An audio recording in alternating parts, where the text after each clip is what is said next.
他过年的时候开始追求我的，我跟认识4年这个事情我一点都不知道，我这个月才知道。今年过年那个男的跟我妹妹分手了，没多久他就发现那个男的谈谈了之后他又来找我妹，就是不管是从开始到后面一直来找我妹，就一直纠缠不清。我觉得不管他们怎么伤害我，我觉得我都没什么事，我可以自己去调节，或者我可以想得通，我不希望别人因为这个事情受到影响，或者因为这个女孩子以后的人生走偏了。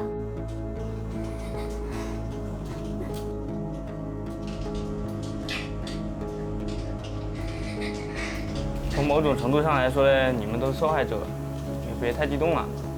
我想先了解一下昨天的情况，好吧？你先给我讲一下。你们是昨天才见的面吗？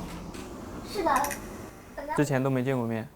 没有。那你跟他是怎么认识的？最开始是在他联系我，就说他们之间相处的一些事情，他们怎么在一起的，看我是什么态度吧。跟我聊完之后，我就删了。昨天你们为什么又联系上了？他加我呀。他问我，他说你跟有联系吗？我跟他说把我拉黑了。我说他是联系你了还是怎么的？他说没有联系了，他说他也不想联系。说想一个人近一近，要出来跟我见面吗？他说可以见。他就到我公司楼下来等我，然后我就大吃咖啡。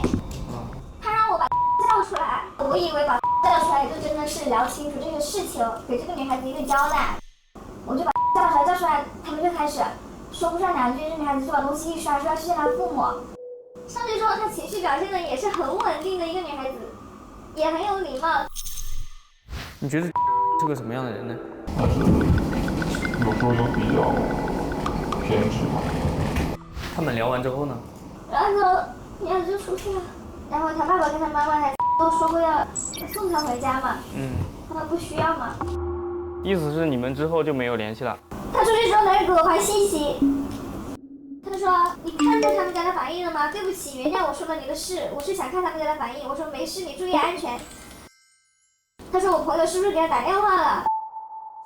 他说他已经崩溃了。那时候我们还在跟他爸妈聊天，我没回信息。他说今天还是我生日。他说行，非要这样，他们家真厉害。他说你为什么不说？为什么不表态？你还想跟他在一起吗？这样的人，这样的家厉害。他给我打语音，他说你不接，他说你没接吗？他说你也想好了是吗？行，就没说了。就没说了。